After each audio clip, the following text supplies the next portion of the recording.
Good morning, everyone. Thanks for joining us. We're just going to wait a little bit for people to trickle in and then we'll get started.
Thanks for joining us, everyone. We're just going to wait a couple more minutes, I think, and then we'll get started.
Okay, it looks like the flow of participants has started to slow down, so we're going to get started. Thank you so much for joining us today for the Rural and Unincorporated Community-Focused Input Session for the Transformative Climate Communities, TCC, and Community Resilience Centers, CRC, Programs Draft Guidelines. My name is Nathan, and I am with the TCC program. I'm joined by Nicole, also on the TCC program, and Dora, who is on the CRC program, as well as many of our other team members working behind the scenes. Next slide, please. We are pleased to offer live Spanish interpretation for today's session. If you would like to access the Spanish interpretation, please follow the instructions listed on the screen. A huge thank you to Alessandra and Marie, our interpreters. You can access the presentation slides translated to Spanish by following the link that we will share in the chat. If you wish to request webinar materials in an alternative format or need translation and interpretation services, please email our team inbox at crc@sgc.ca.gov or tcc@sgc.ca.gov. resilience.ca.gov, and we will follow up with you. Next slide, please. We are excited to welcome you into this space, and we invite you to introduce yourself by dropping your name, affiliation, and where you are calling in from in the chat. Today's session will be recorded and shared out with attendees after the meeting. It will also be uploaded to our program's web pages. Next slide. We'll begin by reviewing today's goals and some additional housekeeping. We will provide an overview of the programs, share proposed changes, and end the presentation with program-specific updates. We have some time at the end for Q&A, but we encourage you to use the Q&A feature during the presentation, where staff will attempt to answer questions in real time. We also want to note that these are just the highlights of our proposed changes. We highly suggest reading each program's key changes document, or at least the sections that apply to or interest you. The key changes documents are on our program websites, and we will link them in the chat. Next slide. So we have three broad goals for today. We'll be providing an introduction to our programs. We're going to introduce some proposed changes to our programs, and we want to receive your input on these changes.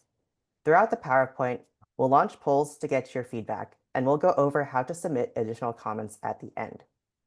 Given the amount of material we have to cover and the format of today's session, we won't be able to hear your detailed feedback on these topics today. We hope that after the session, you will consider signing up for one of our small focus groups in early January, particularly our rural and unincorporated focus group, where we will have the time to have in-depth discussion on these topics. Alternatively, you can use our public comment form to share thoughts. The links for public comment and related materials are available on our website. Next slide. Just a few more things before we get started. We are in a webinar format, so there is no option to unmute. Please use the Q&A feature to ask questions. Please also identify which program your question is for, or if it's directed towards both programs. If you have additional questions after the session, you can always reach us at our email addresses, which are in the chat. Next slide. We'll be using a few acronyms throughout the presentation. SGC is the California Strategic Growth Council. TCC is the Transformative Climate Communities program. CRC is the Community Resilience Centers program. PG stands for Planning Grants. PDG is Project Development Grants, and IG is Implementation Grants. We have also included icons to indicate which changes apply to which grant types. Next slide. All right, time for our first poll. We want to know who is in the room and how familiar you are with TCC and CRC. Please take a minute to answer the following questions. How familiar are you with TCC and CRC? Which of the following organizations do you or your community serve? Which program are you interested in? And which region are you representing? And please make sure to scroll down to see all the questions and options. We'll just take a few minutes for those responses to come in.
Okay, it looks like most people are familiar with both programs, and there's slightly more people interested in the Community Resilience Centers programs, which is great.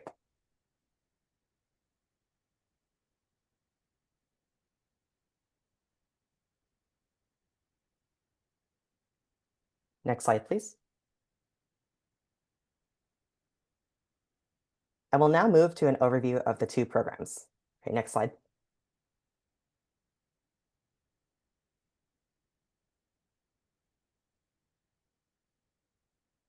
SGC and LCI have three programs that were included in the recently passed Climate Bond. These programs are TCC, CRC, and LCI's Extreme Heat and Community Resilience Program. In this session, we are focusing on TCC and CRC on the left, but you can find more information about the Extreme Heat program on their website, which we're posting in chat. Both TCC and CRC are place-based community and economic development programs. TCC funds a suite of community-led projects that achieve major environmental, health, and economic benefits in the California communities most impacted by pollution. CRC specifically funds the development of neighborhood-level resilience hubs or community resilience centers, alongside services and programs to improve local resilience. We have a comparison chart for these three programs that shows the similarities and differences to help you understand which one is right for you. That chart is on our website, and we'll also paste the link in the chat. Next slide. With the passing of Proposition 4, also known as the Climate Bond, in November of last year, TCC is expecting to grant $100 million in its sixth round of funding. CRC is expecting to grant $55 million in its second round of funding. The timing of these funds will be determined by the legislative budgeting process. Next slide. Both programs will offer multiple grant types. Planning and project development grants are capacity building grants, meant to support planning and to get programs and projects shovel-ready. These tend to be smaller awards with shorter grant terms and fewer requirements. Implementation grants fund the construction of projects alongside services and programming. For TCC, this would be the grant where grantees construct affordable housing, microgrids, and transportation projects. For CRC, this is where grantees construct the Resilience Center or do a retrofit. Implementation grants are much larger awards with longer grant terms and more requirements. New to this round, applicants may only apply to one grant type per program. Next slide. Next, I'll talk about grant terms. All planning and project development grants will last for 2 years. TCC implementation grants will last a total of 6 years, and CRC implementation grants a total of 5 years, both made up of multiple phases, which we will discuss shortly. We want to note that the CRC program will not have project development grants this upcoming round, which we'll discuss more in depth later. Now I'll pass it to Dora to discuss funding goals and to past projects. Thank you, Nathan. So next, I'll dive into the upcoming funding goals. TCC aims to award one implementation grant to a qualifying tribally led project and one project development grant to a qualifying application from a disadvantaged unincorporated community. These applications will be evaluated in their own pools, and any applications that are not awarded through the funding goals will also be considered in the general pool with all applicants. So, for example, in the project development disadvantaged unincorporated communities applications, those will be compared against one another, and the top scoring, one or possibly more than one, depending on funding requests, would be selected. Then any additional applicants that aren't awarded through that process will still be considered with all other applicants in the broader pool. For the Community Resilience Centers program's funding goals, CRC aims to award one planning grant and one implementation grant to a tribally led project. Like TCC, those applications will be evaluated in their own pools as well. CRC will also prioritize projects that represent statewide geographic diversity. Next slide, please. So, how does this all come together? This here is a diagram of the City of Oakland's Better Neighborhoods, some Neighborhoods, TCC's project, which was awarded a little over $28 million. TCC grants funds a suite of community selected projects. Everyone involved in the grant, including community residents, participate in a collaborative governance structure to jointly make decisions and practice accountability to the community. For TCC grants, community members choose several projects from a menu of project strategies. In Oakland's case, these include health and well-being, housing, active transportation, and urban greening. TCC grants also include community engagement, workforce development, and displacement avoidance activities that help ensure TCC-funded projects benefit existing residents throughout the grant term and beyond. Next slide, please. We also wanted to highlight a couple of examples of CRC implementation grants that were awarded in rural areas. The first one, Washoe Tribe of Nevada and California's Project Hung Alelti, or Bear Cave Resiliency Operations Center, is highlighted here. This project is located on tribal lands in Alpine County and addresses critical needs for this more remote community. This 10 million grant is supporting the tribe as they create emerging point for all of their resiliency enhancing programs. The funds will help the tribe build community resilience while respecting the community's desire to minimize outside influence and retain limited land for additional housing. This project includes renovating and expanding 3 community structures as resilient centers, including the gym, the fire station, and the education center, as well as installing solar panels, battery storage, a community kitchen, and a community gardens with greenhouses and rainwater recycling systems. All this is paired with long-term services and programs to serve tribal members directly, including youth after-school tutoring, education and meal programs, and workforce development, healthcare services programs, which include employing, training, and equipping full-time response personnel to provide fire protection and prevention response, winter mobility response, and medical life-saving response to the community and the surrounding area. Next slide, please. Here we also have a $10 million CRC grant that is supporting the County of Nevada and their local partners to renovate the Grass Valley's Veterans Center. This is a uniquely co-located center amongst some of their local CBO partners involved in the project, which will provide a centralized hub of resources, activities, and food for low-income residents and families year-round and during times of emergencies. This project includes renovating the Veterans Hall building and campus to provide ADA accessibility, purchasing a snowplow, which is critical for ensuring access to the CRC during severe winter storms, which are typical in the area, installing a freezer at Interfaith Food Ministry's kitchen, and ensuring that there are kitchen supplies and shelf-stable meals and snacks at Gold Country Senior Services, which are 2 of the co-located partners in that campus radius of the Veterans Hall. And this will also include meal programs during sheltering operations and a slew of new services and programs in addition, including things like cooking classes and CPR certification, amongst others. Next slide, please. After learning a bit about our programs, we hope that you're curious about applying. I'll share our tentative timeline to give you a sense of when we might award funding. We released our draft guidelines at the end of September and are currently in the public comment period, which is open until early January. We expect to release the notice of funding availability and applications in spring and summer of 2026. Applications will be open for about 4 to 5 months. We will then review applications in the fall or winter of 2026 and hope to make awards in the following spring, summer of 2027.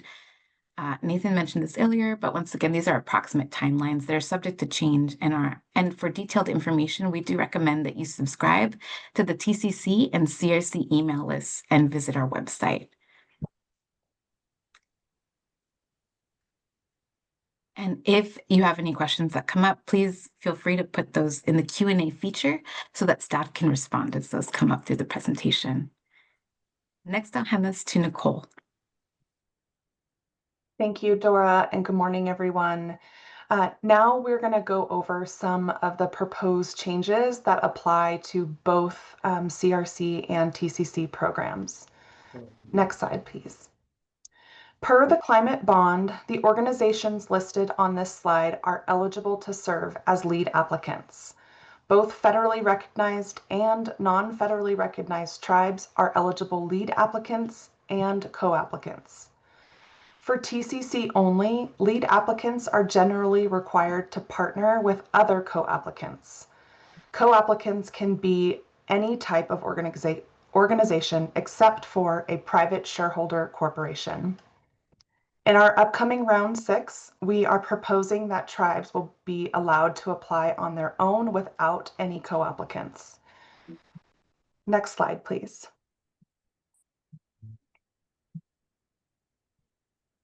One of the biggest changes that we are proposing is the introduction of a funded pre-development phase for implementation grants.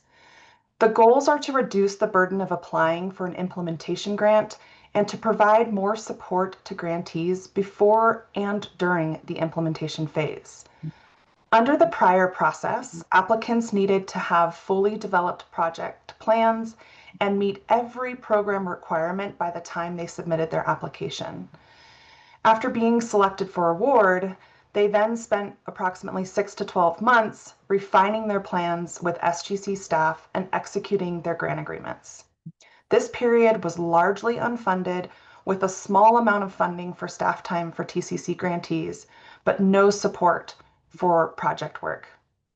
Under this new proposed process, the grantee will work quickly with staff to execute a basic grant agreement in 2 to 3 months. Grantees will then enter the pre-development phase, which will last up to 1 year. During this pre-development phase, grantees will have access to a portion of their grant funding to fully develop detailed project plans and to conduct the pre-development work needed to prepare for the implementation phase. SGC will also provide additional technical assistance during this phase. If grantees successfully develop compliant project plans during the pre-development phase, they will proceed to the implementation phase and gain access to the rest of their grant funds. The implementation phase will be shorter, so the overall grant duration will remain the same. Next slide, please. The change I just described only applies to implementation grants. Planning and project development grants will maintain their existing structure with an application process followed by a post-award consultation phase, which is approximately 6 months, and then a grant term. For implementation grants, the requirements have been split into the two groups I just described as application requirements and implementation requirements. Next slide, please. Application requirements are due at the time of application. These requirements have been simplified. This phased approach allows grantees to complete detailed project plans after they know they will be receiving an award. Implementation requirements are due at the end of the 1-year funded pre-development phase. A grantee must meet all implementation requirements before they can access their implementation funds. Next slide, please. We are now going to have another poll based on the information just provided. There are 3 questions here. Please make sure to scroll down on your poll to see them all. How well do you feel you understand the proposed changes to the implementation grant application process? Does this approach seem more feasible and less burdensome? Could applicants complete the application with less unfunded staff time and capacity as in previous rounds? And lastly, how do you feel about the proposed changes in the implementation grant application process? We'll give you a couple minutes here.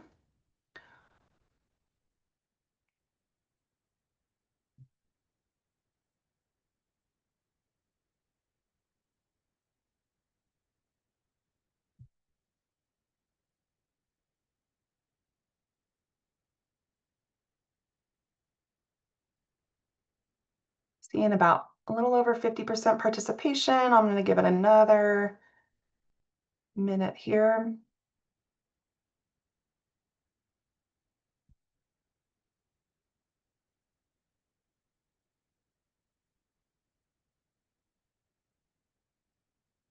I should have said on that first question that 1 is being you don't understand, 5 being that you definitely understand. Apologies for not clarifying that.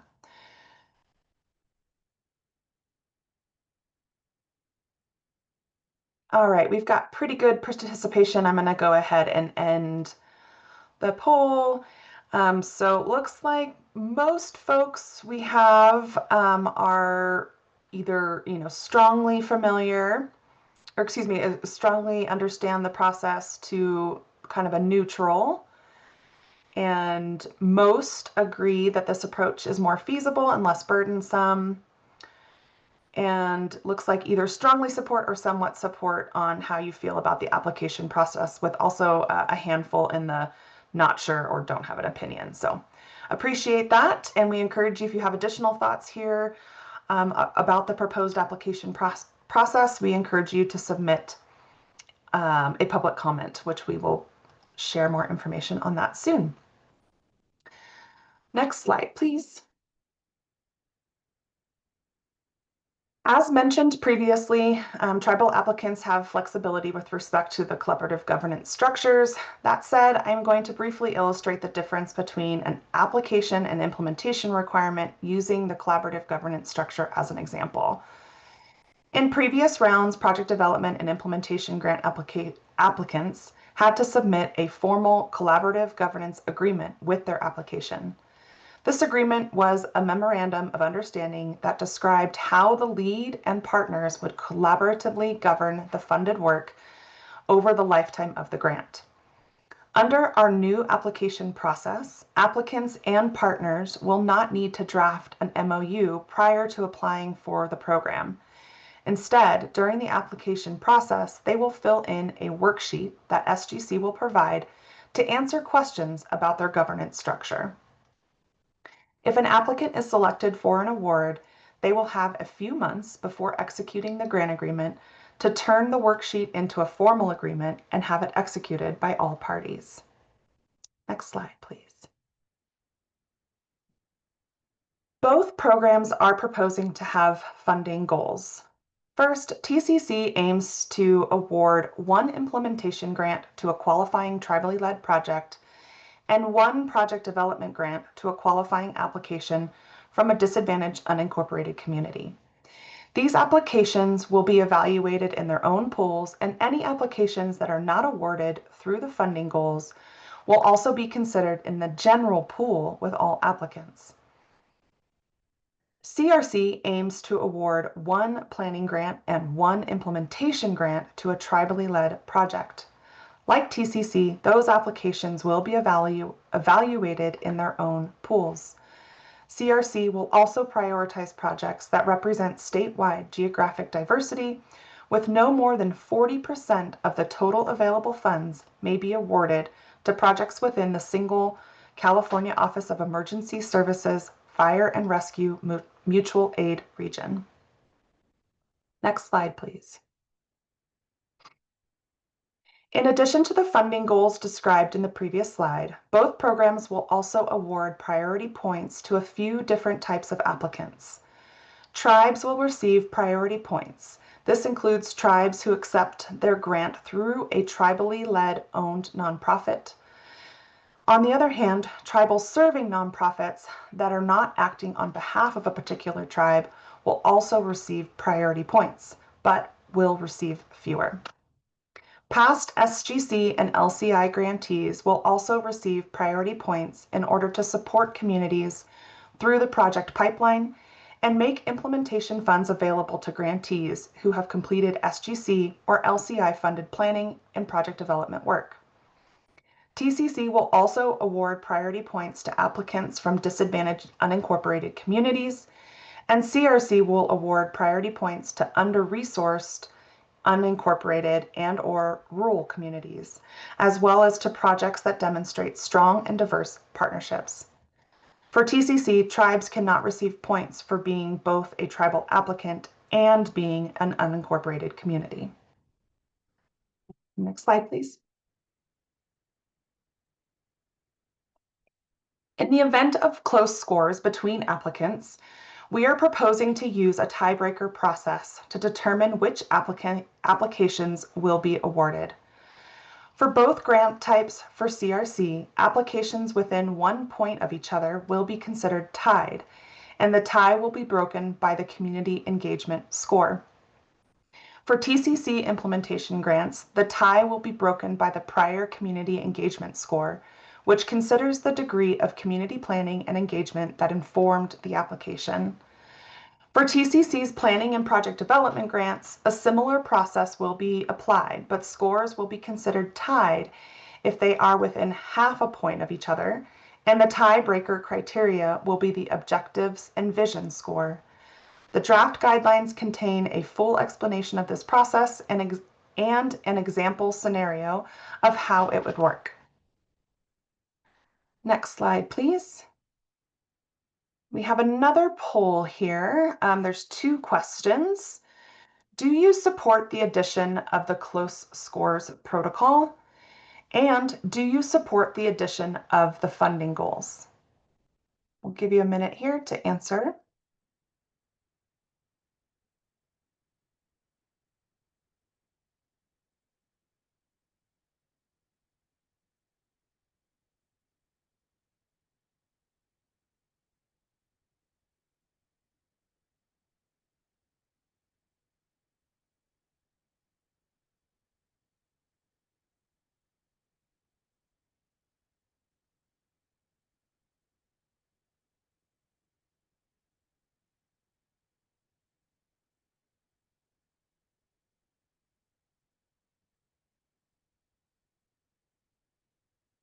All right, a little over half of participation. Give you another 30 seconds or so.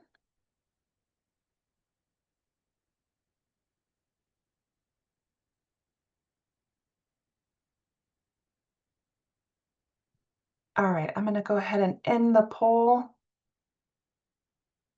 Looks like we have a pretty good split between yes, the proposed tiebreaker, and not having an opinion. So great, thank you for that. And do you support the addition of the funding goals? The majority is yes, and a few in the I don't have an opinion. So thank you so much for answering that. And we'll take the next slide and I'm going to pass it back to Dora for a few. Great, thank you. In addition to the funding goals and priority points, there are several additional proposed changes that we wanted to share with you all impacting California Native American tribes. As in the prior round, tribes have several areas of additional flexibility for certain program requirements. These requirements come in 2 types: requirements where tribes automatically have flexibility, and ones where tribes can request a modification to the requirement and propose an alternative if necessary. To qualify for this option, the lead applicant generally must be a tribe or a tribally led owned nonprofit, which SGC defines as a nonprofit with a majority of board members belonging to a specific California Native American tribe that exists as an arm of that tribal nation to represent and pursue the interests of the tribe. It is distinct from a tribal serving nonprofit. One important area where tribes have flexibility is that tribes with a federally negotiated indirect cost rate can use that rate. If a tribe doesn't have that rate, including non-federally recognized tribes, they can submit a request with justification for why they need a higher rate than the 15% allowed for other applicants. Additionally, SGC will notify California Native American tribes of applications received in their region prior to award decisions. Next slide, please. This list also summarizes requirements where tribes have automatic flexibility or can request further modifications. To see the full list and for more information on each one, please refer to the key changes documents for each TCC and CRC programs. We also just wanted to note that in some cases, the modifications will only apply to TCC because there's not a corresponding requirement for CRC. For example, TCC requires public agency co-applicants, but grants flexibility to tribal applicants. CRC does not require public agency co-applicants at all. Next slide, please. Both programs will offer third-party application technical assistance for all tribal applicants. For the TCC program, third-party TA will also be available for applicants from disadvantaged unincorporated communities. Third-party technical assistance is not currently available for other applicants. However, SGC staff for both programs will also provide general application technical assistance to all applicants via webinars, video tutorials, sample application materials, and other written guidance. In order to further simplify the application process, the TCC implementation grant application will no longer require estimates of greenhouse gas emissions reductions. Instead, at least one project in the application must reduce greenhouse gas emissions, and all other projects must either reduce GHG emissions, greenhouse gas emissions, or contribute to public health benefits. During the pre-development phase, SGC will provide technical assistance to implementation grantees through the SGC program staff and a contract with a third-party technical assistance provider. The technical assistance is intended to support lead grantees as they work towards meeting all implementation requirements, as they set up grant management processes and finalize budgets, timelines, and work plans. Next slide, please. Oh, actually, yes, we are in time for our next poll. So we did want to ask you all, what form of application technical assistance would be most helpful to you? Please select all that apply. The options here include understand grant requirements, identifying eligible projects, revising narrative responses, developing budget, or other.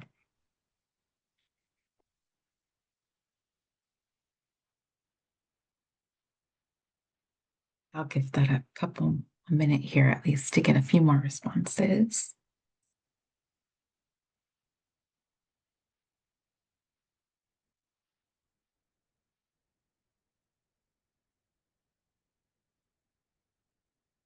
Great. I think we have pretty good participation, and we can maybe end the poll.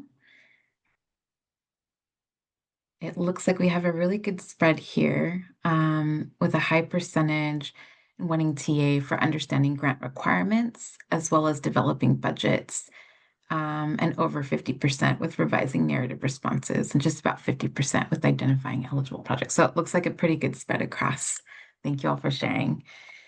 If you have additional forms of application TA or other TA that would be beneficial or suggestions along that note, please leave a public comment with us. Next slide, please. Now that we've discussed changes applicable to both the programs, we're going to get into some of the CRC specific next. Next slide, thank you. All CRC implementation grants applicants are required to define a project area for a proposed CRC facility. Like round one, the project area must encompass the CRC facility, campus amenities connected to the CRC facility, and community resilient services and programs based out of that CRC facility. There are a few proposed updates to project area requirements in round two. First, implementation grant applications that include facilities owned or operated by public agencies must include that public agency as a partner on the application or provide a letter of commitment from the public agency by the time that the grant agreement is signed. In addition, applicants with a project area that overlaps multiple jurisdictions must submit a letter of commitment from the public agencies who collectively have jurisdiction over the project area. They will need to execute a memorandum of understanding with these agencies by the end of the pre-development phase. And finally, implementation grant applications may include more than one facility that serves as a CRC, provided all facilities included in the application are within 1 mile radius and have the same owner. We do have one more poll for you all here. Next slide, please. Thank you. We do want to see if the revised project area requirements are clear. So in the poll, you'll see yes, no, or I'm not sure. And if you scroll down, you'll see question 2, where the 1 mile radius for multi-site applications is intended to focus resources on single neighborhoods.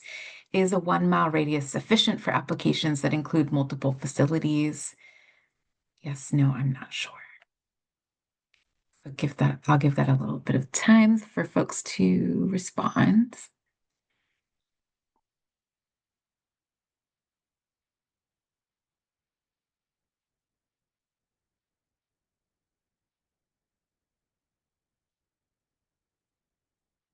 Great, we've got about 65% participation.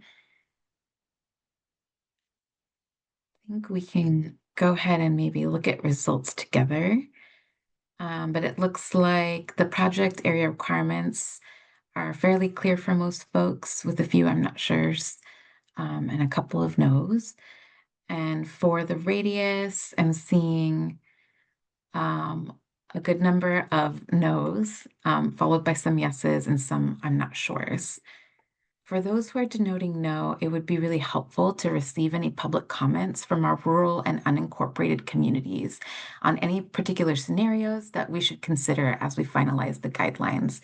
We'd really appreciate your feedback there. Next slide, please.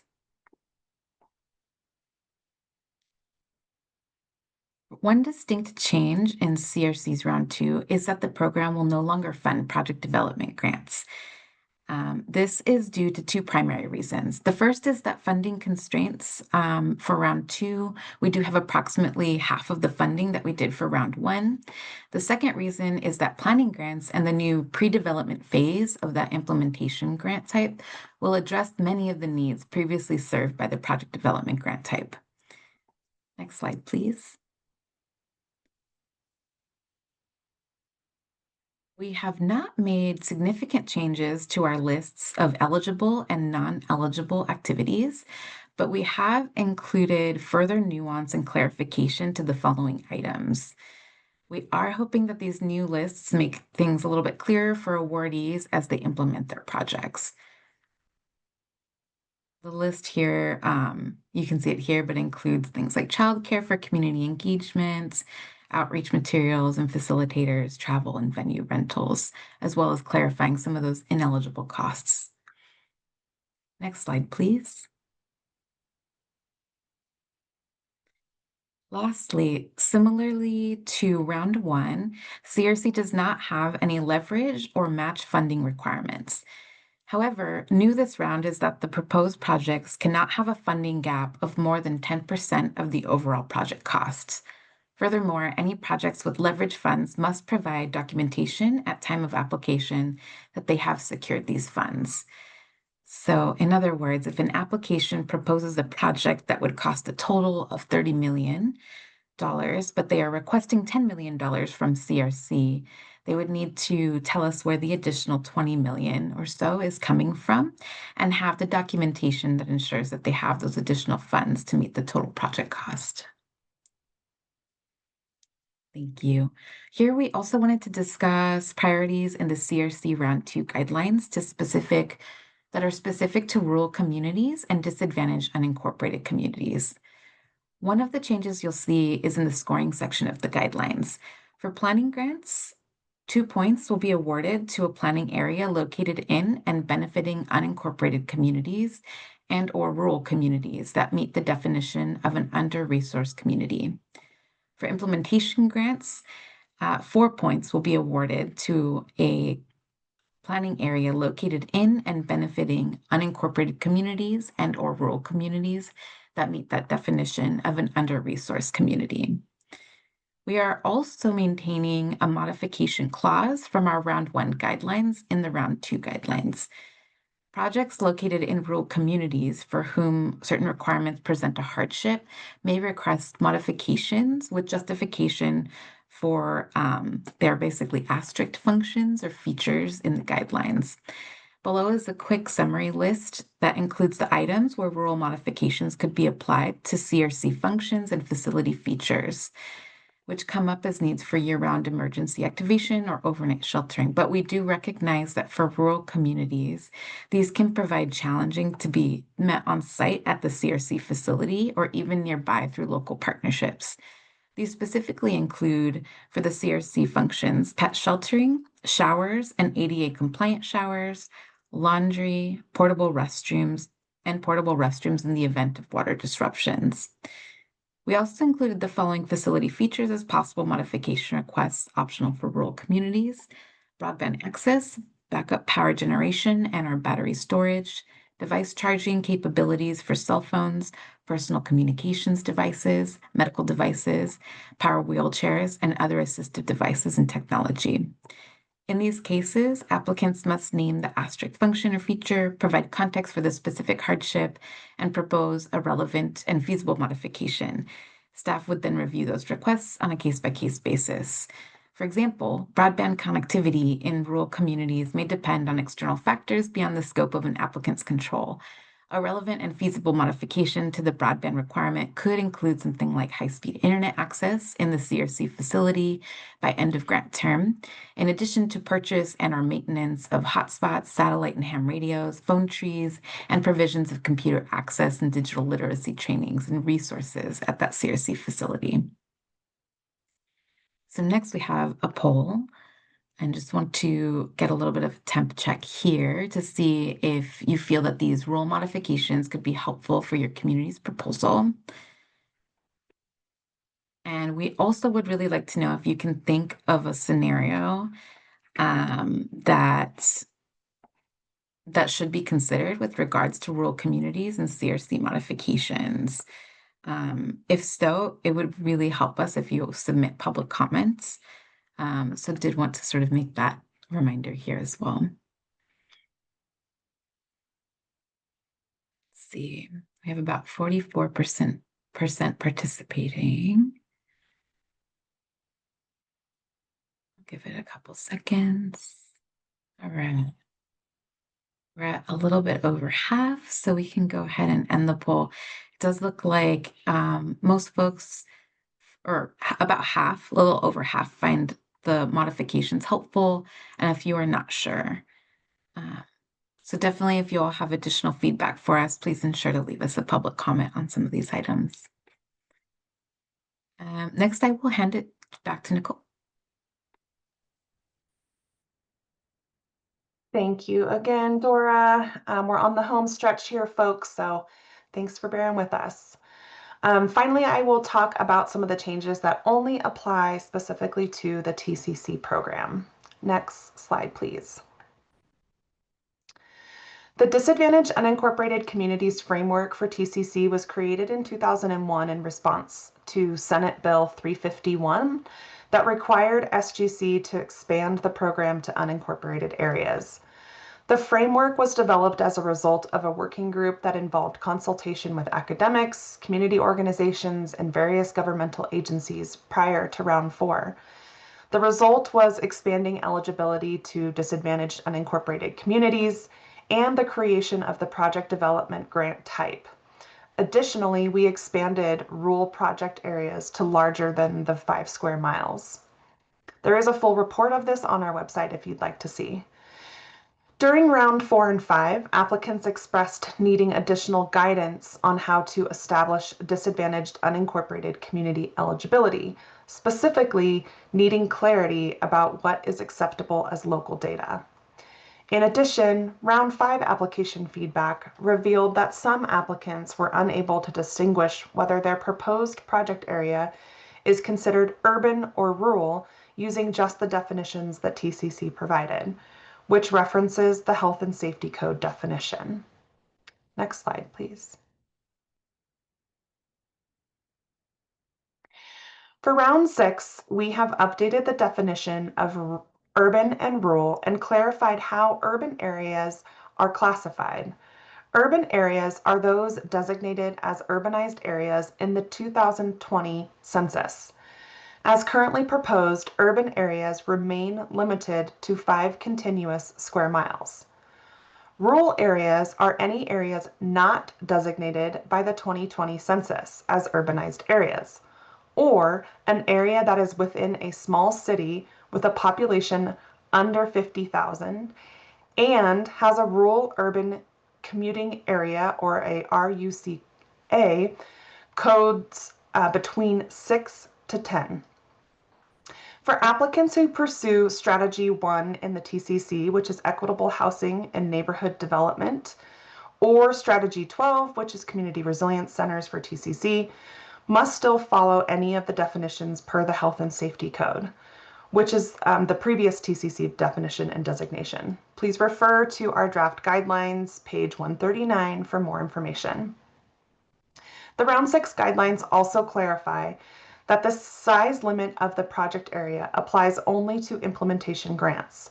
So other grant type applicants do not need to understand this distinction, but applicants should be aware of the size limits if they plan to eventually apply for an implementation grant. The maximum size of the project area boundary is determined by whether the project area is within an urban or rural area.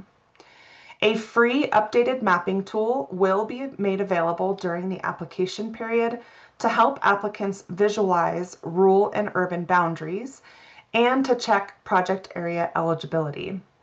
See the draft guidelines, page 32. Our team is continuing to look into alternative tools and resources to provide for the final guidelines. Next slide, please. Also for round 6, we have provided examples of local data that an applicant may provide to establish self-identified disadvantaged unincorporated community eligibility and eliminated greenhouse gas reduction as a scored element.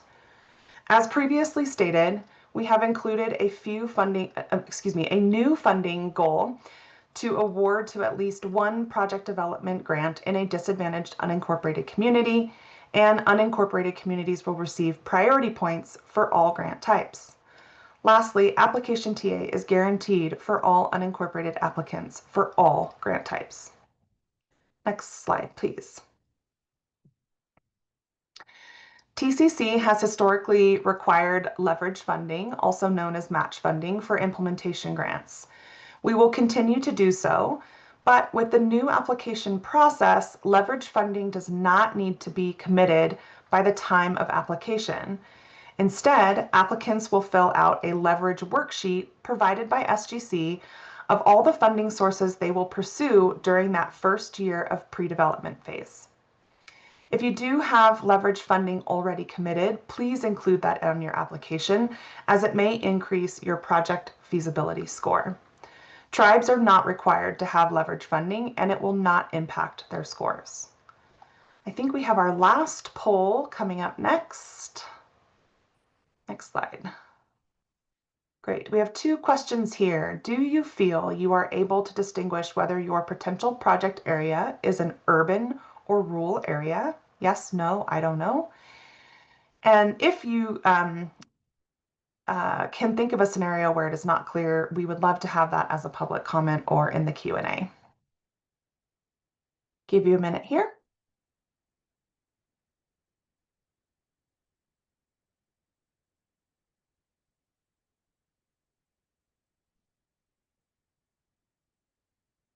Great. I'm going to go ahead and end that poll. It looks like the majority, over 87 or over 80%, said that yes, you're able to distinguish between the two. So thank you for that feedback. Next slide, please. So this is the end of our presentation for today, and thank you so much for joining us on this beautiful Friday morning.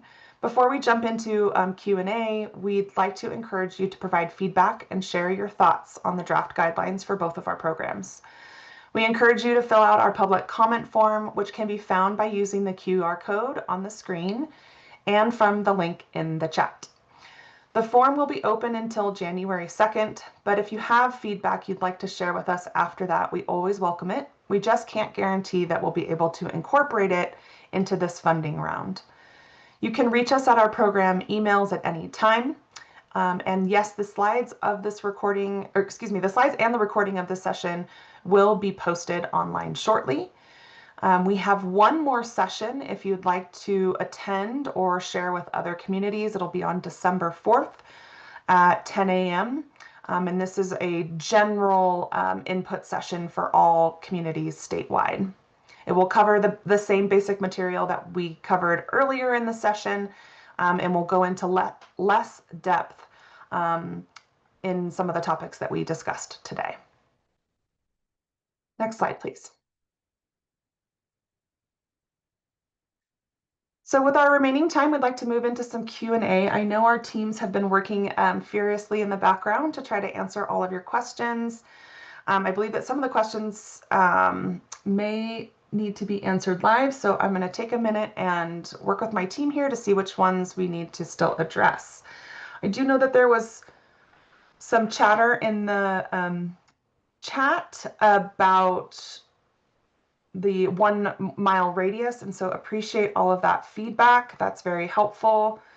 and we will make sure to capture that for the CRC program. Dora, I'm going to welcome you to come on in too. Okay, I see one here that would like to be answered live. From Justin at NTPUD. Thank you, Justin. I actually live in South Lake Tahoe, so hello from across the lake. Lastly, under TCC strategy number 5, would community-wide drinking water infrastructure and resilience projects be considered, such as upsizing of water lines and installation of new fire hydrants? That's a very interesting question. I think that that piece of feedback would actually be really helpful if that is an area of need. I do know that infrastructure projects are very costly, and I'm not sure. Yeah, I think that our funding, TCC funding could be a supplement to additional funding, but to fund an entire infrastructure project would probably be outside of our budget. But that is a great comment, and I appreciate that. We will bring that back to the team to see how it could fit into either strategy 5 or somewhere else. We also have a new strategy this year.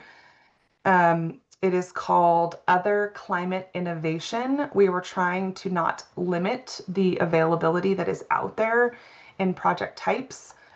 So thanks, Justin. I see that you'll connect offline. Happy to have that conversation. And Justin, sorry, I had pressed the button answer live, as Oh, Anna accidentally did earlier when I meant to just type an answer. But I also wanted to mention that we do allow up to 10% of an implementation grant um, in unincorporated communities to go to water and wastewater basic environmental infrastructure costs. For tribes, that can be up to 25%. So if your needs are within that budget, then it could be fundable. For project development grants, it could be higher than that percentage. So definitely let us know if there are specific types of projects. It's helpful as we're drafting the guidelines to think through specific scenarios that are needs in your community. So definitely echo Nicole's comment to please submit your feedback on that or connect with us offline. Thanks.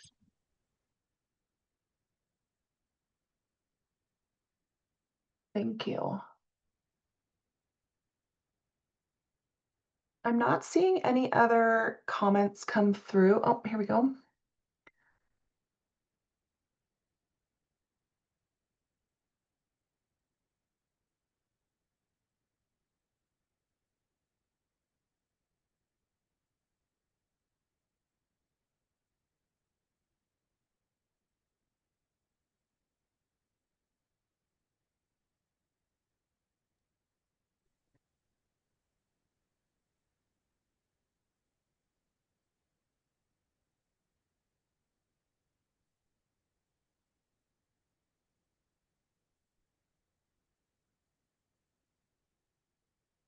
I'm gonna hopefully not butcher your name here, Malaya or Malia.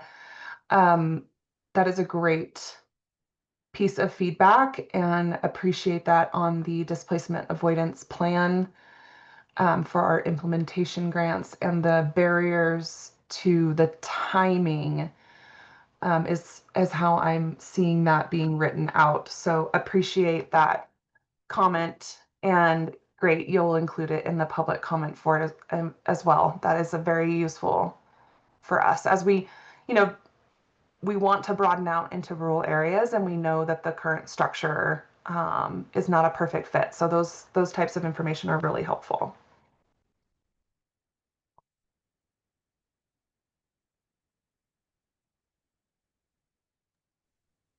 I'll Anna also Jane. add, I may not quite be interpreting your question correctly, Malia, but um, those timelines can happen over the course of the grant term of multiple years, 5 years for an implementation grant, which is where it's required. So we understand that you can't get your board to commit to something that they haven't been presented with that doesn't exist yet. And so it's really around developing the plan of what steps you as the applicant will take once you receive the grant in pursuit of that goal. whether you need to hire a consultant that will be funded through TCC or conduct a survey or a study or something like that. So we definitely want to see those plans tailored to the unique contexts and situations that you are in. Um, and those are questions we get from non-rural and non-unincorporated applicants as well in cities. So I definitely appreciate comments on that, and also just noting that we really just want to see what actions are you taking towards the direction of displacement avoidance, and have you thought through what steps you will actually need to take, instead of just saying, at the end of these 5 years, we're going to adopt this policy. If you're trying to do something like that, just making sure you've thought through what you need to get there in terms of a timeline.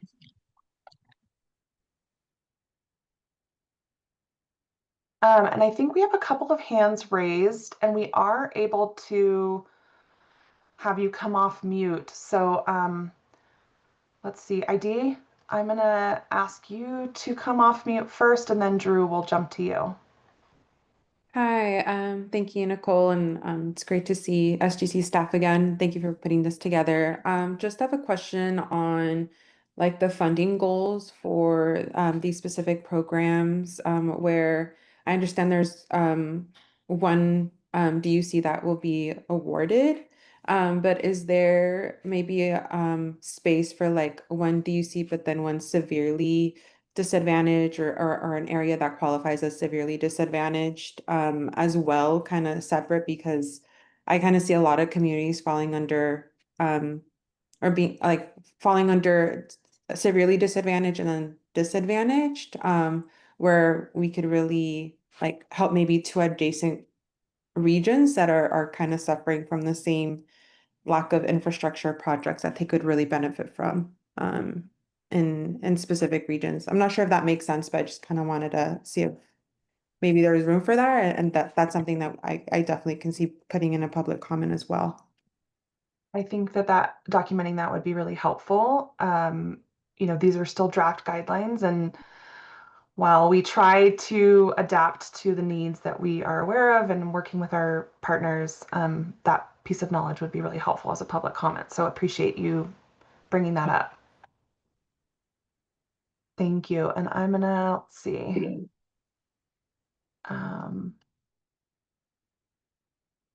Drew, I'm coming to you now. Hi, can you hear me? Yes.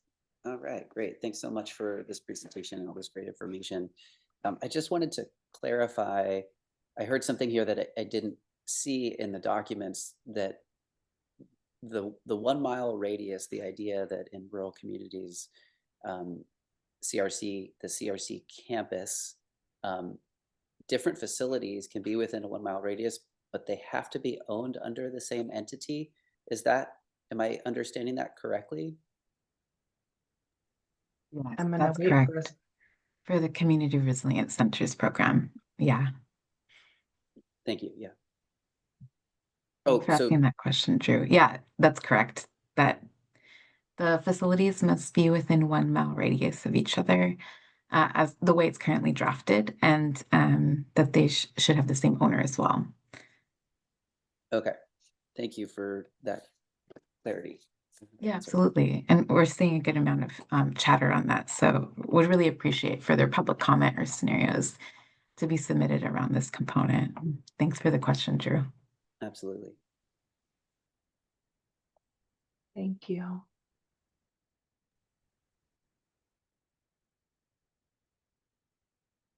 It looks like comments have slowed down. We will hang out and staff will be here, but I will just go ahead and close us out. Reminder that we will be sharing the materials and links after this meeting. You can always reach out to our programs via email. We highly encourage all of your thoughts and your on-the-ground insight and scenarios, like Dora said, to be submitted as public comment. And we really appreciate you joining us on this Friday morning. So thank you so much.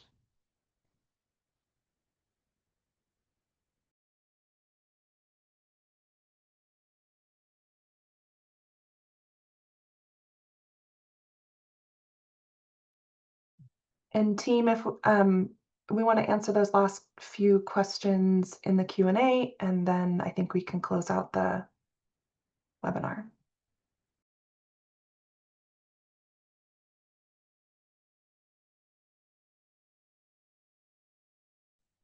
Hey, I'm still catching comments in the chat, so can we hold off even after we answer those? Of course. Thanks, Lita.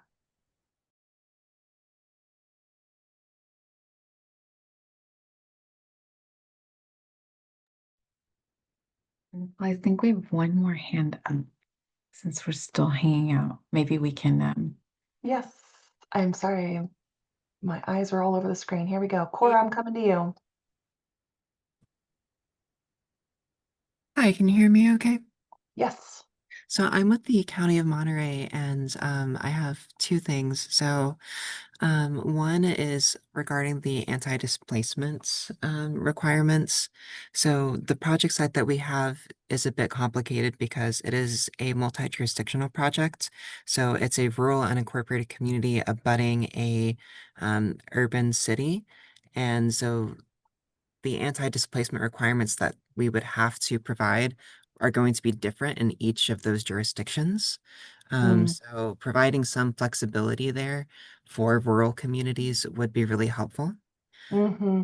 And the other thing too is just looking at the leverage requirements. I'm hoping you can provide a little bit more guidance on the standalone leverage projects versus what is just called leverage funding in the draft guidelines.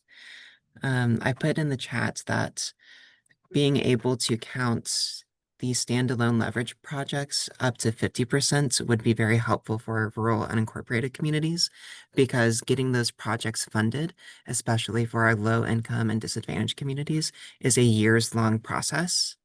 And if we have like a levy improvement that is happening, then we want to be able to count that towards our match requirements. Otherwise, pulling together these applications is going to be exceedingly difficult. Yeah, understood. Thank you for that.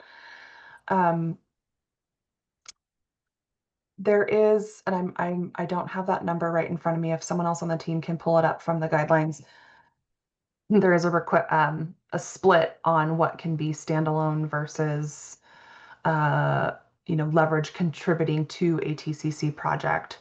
So that feedback for rural and unincorporated areas would be helpful to submit as well if that is going to be challenging and describing your scenario that you just mentioned. Okay, thank you. Thanks, I do Cora. think that's one way we could potentially adjust that requirement without lowering the overall leverage threshold is increasing the percentage Of for standalone. rural unincorporated communities that can be standalone and awarded prior to or expended prior to the grant award, which currently is half for all applicants. So yeah, feedback on those topics would be really helpful. Very helpful.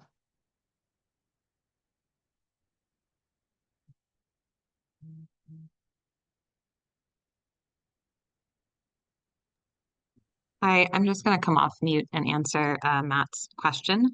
Thanks. This is regarding justification for the ownership requirement for CRC sites.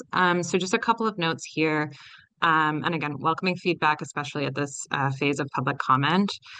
So our round one guidelines actually had a pretty similar requirement, and this is sort of an evolution of that requirement. So for round one, our requirement for applicants who were applying with multiple sites, so more than one facility, that was permissible provided all facilities included in the application had the same owner. And I think regarding justification, that's really around the complexity of doing multi-owned sites and ensuring all of those sites are ready, and that ownership requirements are established for those sites that you have permission to do the improvements proposed in the application across multiple sites. So I think the ownership requirement was really designed to make it a little simpler when it came to actual implementation.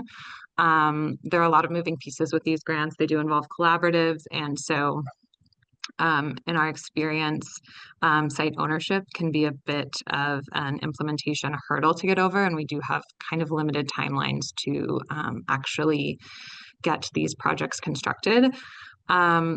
So that requirement has extended into our second round. We've not changed it. What we have changed is that we're trying to sort of concentrate any multiple facilities in a particular area, again, mostly around sort of feasibility. So with a $10 million grant, our experience with round one was that those dollars don't go that far. And if you have not yet completed, for example, your facility assessment at the time of application, and you complete it during the post-award phase, some of our round one grantees have found that like they have really significant, for example, seismic retrofits that they have to do.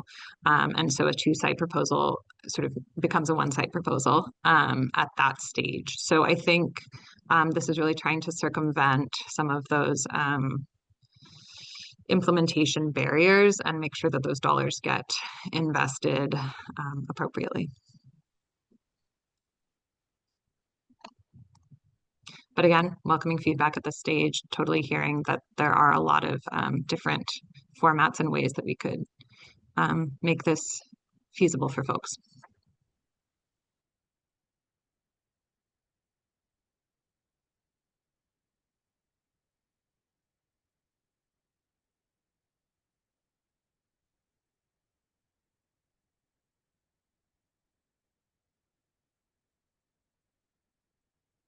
Okay, I think we're going to stop recording and end the webinar portion for now. We appreciate all of the comments in the chat, and we'll be documenting those. So again, thank you all for being here. There's I think 8 of you left that stuck it out till the end. So appreciate you all and look forward to you submitting comments and engaging with you further as we finish off our guidelines. So thank you all.